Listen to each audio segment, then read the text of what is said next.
Akira the Don. You got to be oriented towards something, because otherwise you're disoriented. You just spin around in circles, and then you suffer, and so do people around you. It's not a good solution. Orient yourself towards something. You have to figure out what it is. What will work for you? What goal would justify the suffering of your life? Start trying to piece that together. You're going to get better at it. But it's a personal process, so you need a personal place to stand, because otherwise you're going to be handed a place to stand on a plate, and it may be one that makes you a puppet of someone else's goals. So I would say, what are the processes? Well, I think what I've recommended to people is clean up your room. Clean up your room. Clean up your room. Clean up your room. Clean up your room. That's a good start. Organize your local landscape. Schedule your time. Start taking control of yourself. See if you can stop saying things you know to be lies. That's not the same as telling the truth. You don't get to do that to begin with, because you're not good enough at it to even attempt it in some sense. But everyone can stop saying things they know to be falsehoods. Stop saying things that violate your conscience. Here's another idea. Stop saying and doing things that make you feel weak. So all you have to do is pay attention to that. Some things you do will make you feel disintegrated. It's a physiological sensation. Some things improve your integrity, and some things disintegrate you. Now, the things that disintegrate you, you often do to impress other people, or because you're taking a shortcut, or you're escaping what you know to be your moral obligation. And your moral obligation stems naturally from your aims. And if you don't have an aim, well, then you're aimless. So that's not a solution. So along with the aims come the moral obligations. Then when you violate the moral obligations, you'll have a sense of that violation. It's like, well, you have to stop doing that. Or that's something you could do. You don't have to. You don't have to do any of this. But I would say that's where people should start. You start small. Clean up your room. Clean up your room. Clean up your room. Clean up your room. I had a girl come up to me last night. She said, I started cleaning up my room, and it completely changed my life. She said, your room is an externalization of your mind. That's right. That's exactly true. To the degree that you're in your room, the room is you. Now, that's how people think, but that's okay. It doesn't matter if they think that way. That's how it is. So, straighten up what you can straighten up, and quit saying things that make you feel weak. And then you'll know what to do next.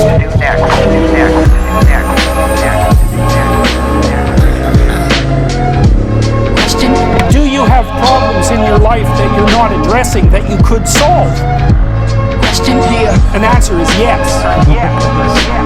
And it's an easy thing to figure out. You sit on your bed one morning and say, okay, there's some things that need to be done that I don't want to do, that I could do, that would make things better by the end of the day. What are they? Your conscience will deliver those suckers in no time flat, man. And then you might have to say, okay, how do I entice myself into doing a few of those? If you ask, instead of trying to force yourself to do it like you're a tyrant and a slave at the same time, you can usually negotiate with yourself so that you'll start to sort those things out. Sort them out. Put your house in order. And then move on. Move on. Move on.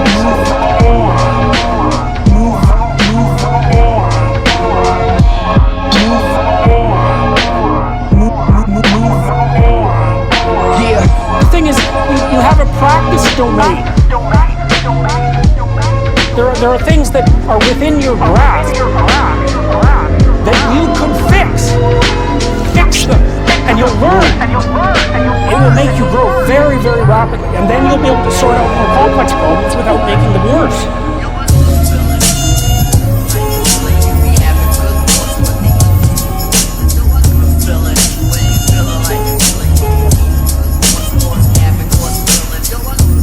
Well, my sense is that if you want to change the world, you start from yourself and work out, because you build your competence that way.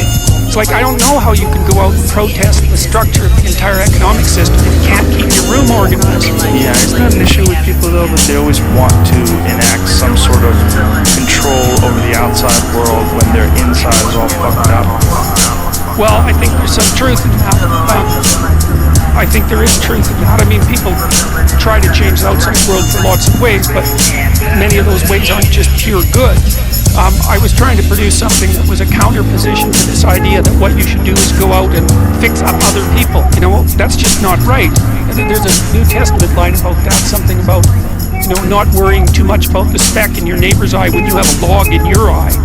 It's like, yes, no kidding, yes, no kidding, yes, no kidding, yes, yes, yes, no kidding, yes, no kidding, yes, no kidding, yes, yes, yes, no kidding.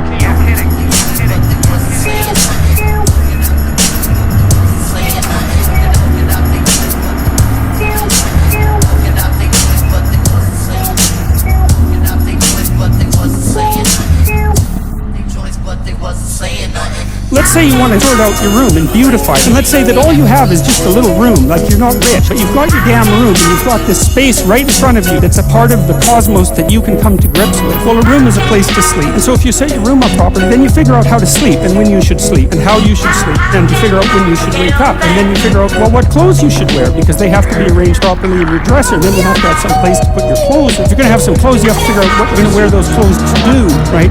And then that means you have to figure out what you're going to do. And then your room has to serve that purpose, because otherwise it doesn't set up properly. And if it doesn't serve your purposes, you will be unhappy and not happy in the room, because the way that we perceive the world is as a place to move from point A to point B in. And so what it means to set up your room is that you have to have somewhere to go that's worthwhile. The next thing is, well, maybe you have to make it beautiful, but that's not easy, right? That means you have to have some taste, and that doesn't mean you have to have money. It doesn't, because you can be garish with money and you can be tasteful with nothing. You have to be creative in order to do that. So then to beautify your room means that you also have to develop your capacity to be creative. And so then you can make your room shine. But then what will happen is that if your family isn't together, they will interfere with that. And you start building this little microcosm of perfection. It'll evoke all the pathologies of everyone in your household. They'll wonder what the hell you're up to in there. And they won't necessarily be happy, because if they're in a lowly place, the higher you move out of that, the more the place they're in looks bad. And you might say, well, what they should do is celebrate your victory over chaos and evil, but that isn't what will happen. What will happen instead is that they will attempt to pull you back down. And so what that means is that if you organize your room, then you're going to have to confront the devils in your house. And that's often a terrifying thing, because some of those devils have lineages that go back many, many generations. And God only knows what you have to struggle with in order to overcome that. And so to sort yourself out and to fix up your room is a non-trivial matter, you know. We need to know who the competent people are, and we need to reward them. And even more importantly, we need to tell young people, hey, there's some hierarchies of competence out there. Like 1,000 of them. Go be a plumber, man. But be a good one, you know? Be an honest one. Because otherwise all you do is go out there and cause trouble. We don't need people to cause more trouble. We need people to solve problems. Solve problems.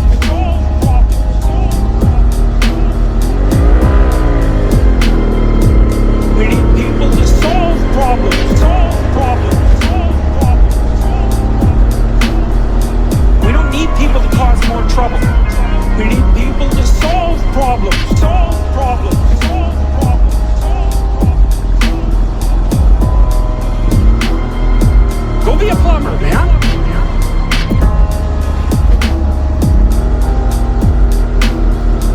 Go be a plumber, man. A good one, you know?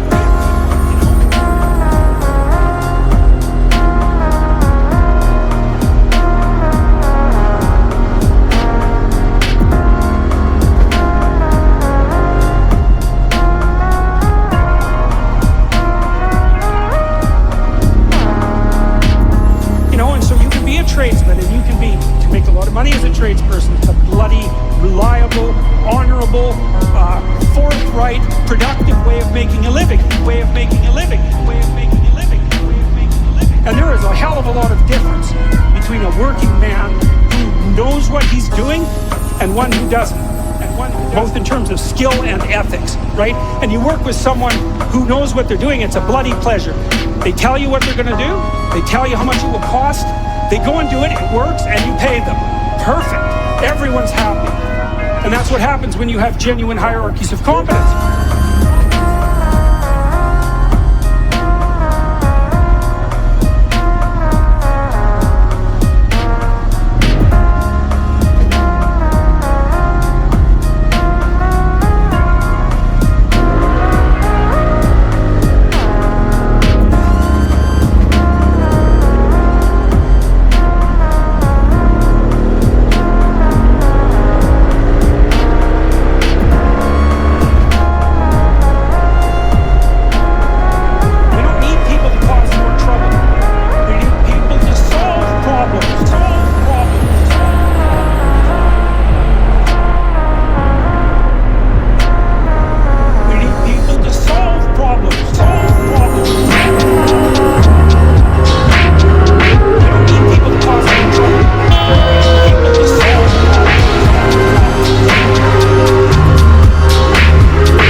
Utopian comfort and certainty.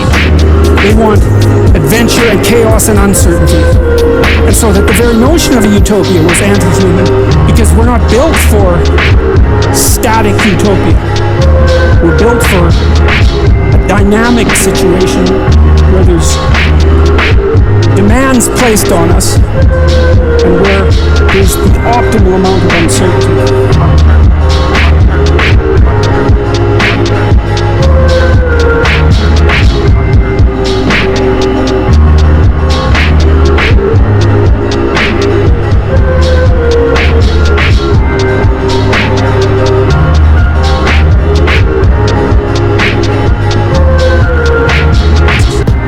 Very frequently what I'm doing as a therapist is helping people have a life that would work, you know, and you can parameterize that. It's like, what do you need?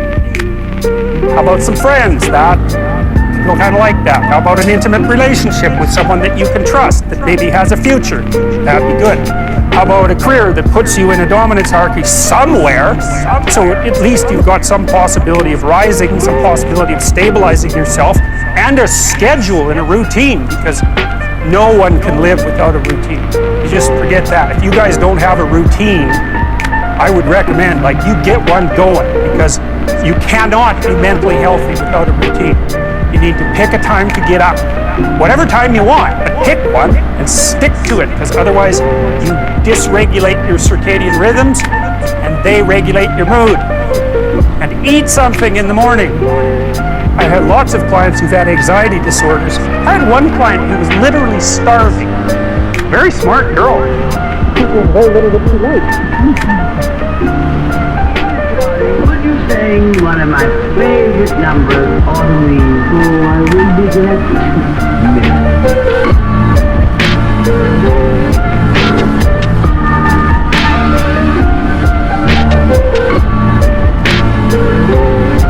Regulate your use of drugs and alcohol. Most people today, alcohol that does with a lot of people. You need a family, like the family you have, your parents and all that. It'd be nice if you all got along, you could work on that. That's a good thing to work on. And then, you know, you probably need children at some point. That's life. That's what life is. And if you're missing, you know, you may have a good reason to not be operating on one of those dimensions.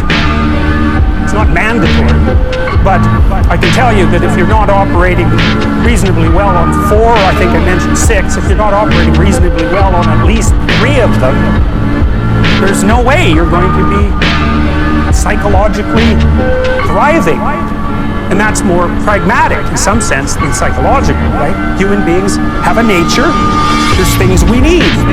And if we have them, well, that's good. And if we don't have them, well, then we feel the lack. And so behavioral psychologists concentrate a lot more on that sort of thing. You know, it's practical. Strategize. Make a career plan. Figure out how to negotiate, because that's bloody important. Figure out how to say what you need. Figure out how to tell the truth. Figure out how to listen. to your partner in particular, because if you listen to them, they will actually tell you what they want, and sometimes you can give it to them, and maybe they'll return the favor, and if you practice that for like 15 years, well, then maybe you're constantly giving each other what you want. Well, hooray, that would be good. And then there's two of you, under both circumstances, and it's better to have two brains than one, because people think differently because of their temperament mostly. So the negotiation is where the wisdom arises, and it's part of the transformation, the psychological transformation that's attendant on an intimate relationship, and one of the fundamental purposes of a long-term intimate relationship.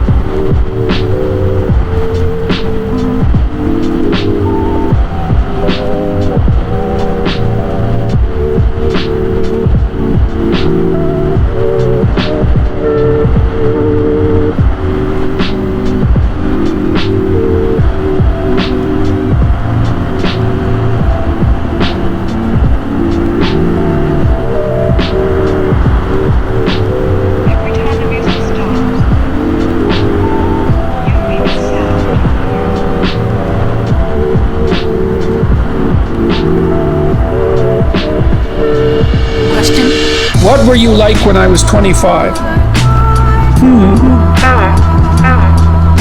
Well, I was obsessed. 25, so that would have been 87. I'd been in graduate school for 2 years. Well, you know, when I was 25 or so, I probably weighed about 138 pounds. I smoked like a pack of cigarettes a day. I drank tremendous amount of alcohol. My friends were heavy drinkers, and most of them dropped out of school by the time they were 15 or 16, went off to work on oil rigs, and you know, it was a rough town, and we drank a lot. I started when I was 14, and I had a lot of bad habits, and I wasn't in great shape physically, and I was also still intellectually obsessed by, as I am now.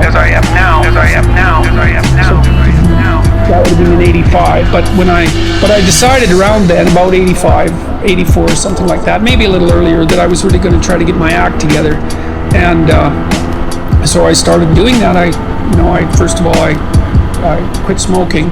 Well, that took a long time because I eventually had to quit drinking too in order to quit smoking, and I started working out, started playing sports, which I'd never done. I was a small kid. I'd been skipped a grade, and I was small for my age, so sports were never, especially team sports, were never really a domain of expertise for me. Although I skied and went trapping with my dad, trapping with my dad, trapping with my dad, trapping with my dad, trapping with my dad, trapping with my dad, trapping with my dad.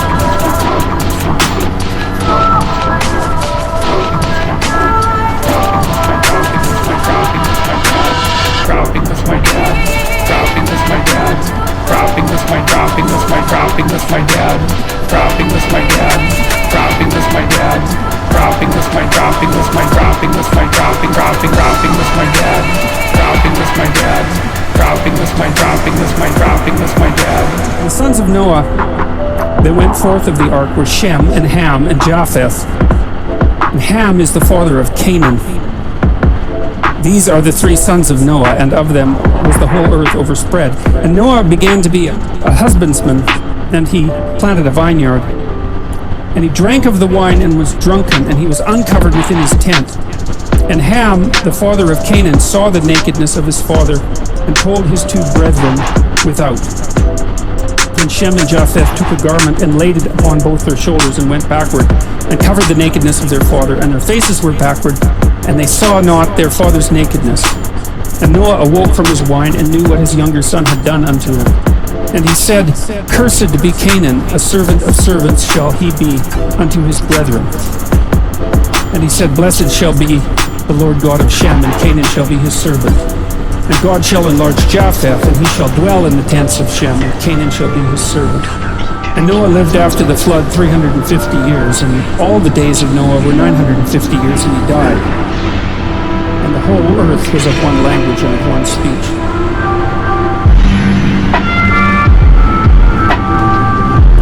I remember thinking about this story. It's got to be 30 years ago. And I think the meaning of the story stood out for me. Sometimes when you read complicated material, material, sometimes a piece of it will stand out. It's like it glitters, I suppose. That might be one way of thinking about it. You're in sync with it, and you can understand what it means. And I think I understood what this part of the story of Noah meant. You know, we talked a little bit about what nakedness meant in the story of Adam and Eve. The idea essentially was that to know yourself naked is to become aware of your vulnerability, your physical boundaries in time and space, and the fundamental physiological insufficiencies as they might be judged by others. So there's biological insufficiency that's sort of built into you because you're a fragile, mortal, vulnerable, half-insane creature, and that's just an existential truth. And then, of course, as a human being, even with all those faults, there are faults that you have that are particular to you that will definitely be judged harshly by the group. And so to become aware of your nakedness is to become self-conscious, and that's what is revealed to Ham when he comes across his father naked. And so the question is, what does it mean to see your father naked? And especially in an inappropriate manner like this, it's as if Ham, he's insufficiently respectful of his father. And the question is exactly, what does the father represent? And you can say, well, there's the father that you have, and that's a human being, that's a man like other men, but then there's the father as such, and that's the spirit of the father. And insofar as you have a father, you have both at the same time. You have the personal father that's a man among other men, just like anyone else's father. But insofar as that man is your father, that means that he's something different than just another person. And what he is the incarnation of the spirit of the father.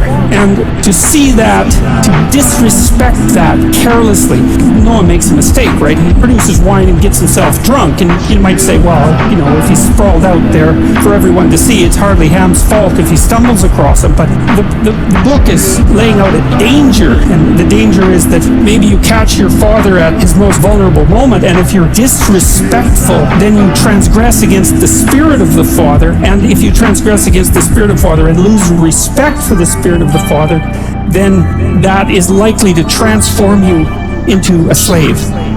That's a very interesting idea. It's particularly germane, I think, to our current cultural situation, because I think that we're pushed constantly to see the nakedness of our father, so to speak, because of the intense criticism that's directed towards our culture, and the patriarchal culture, so to speak. We're constantly exposing its weaknesses and vulnerabilities and, let's say, nakedness. There's nothing wrong with criticism, but the thing about criticism is the purpose of criticism is to separate the wheat from the chaff. It's not to burn everything to the ground, right? It's to say, well, we're going to carefully look at this, we're going to carefully differentiate, we're going to keep what's good, and we're going to move away from what's bad. But the point of the criticism isn't to identify everything as bad, it's to separate what's good from what's bad so that you can retain what's good and move towards it. And to be careless at that is deadly, because you're inhabited by the spirit of the Father, right? Insofar as you're a cultural construction, to be disrespectful towards that means to undermine the very structure that makes you, not all of what you are, certainly a good portion of what you are.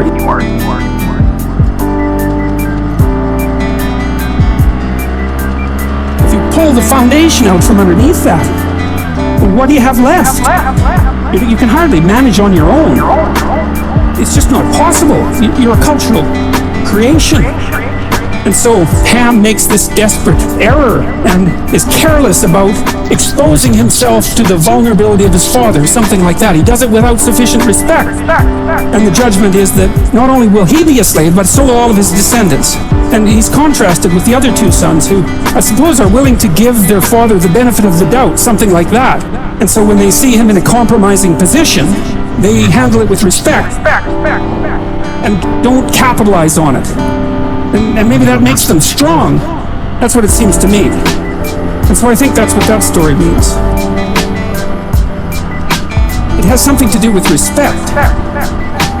Something to do with respect. Something to do with respect.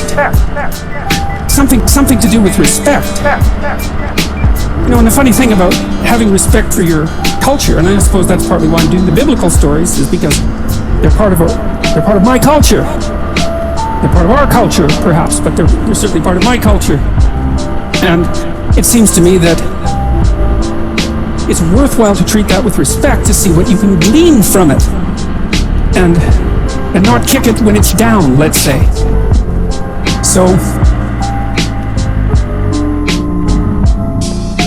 And so that's how the story of Noah ends, you know. And the thing too is, Noah is actually a pretty decent incarnation of the spirit of the Father, which I suppose is one of the things that makes Ham's misstep more egregious, is that, I mean, Noah just built an ark and got everybody through the flood, man, you know, it's not so bad. And so maybe the fact that he happened to drink too much wine one day wasn't enough to justify humiliating him.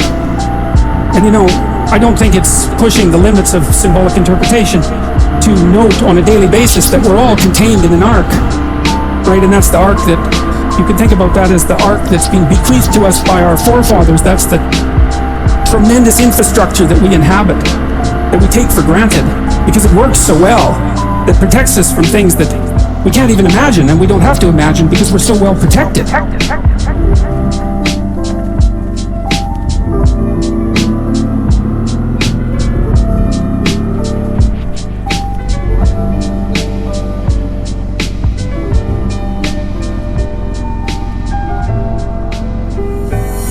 And it does seem to me that anyone who lives in the West, in the Western culture at this time in history and in this place, and who isn't simultaneously grateful for that, is half blind, at least, because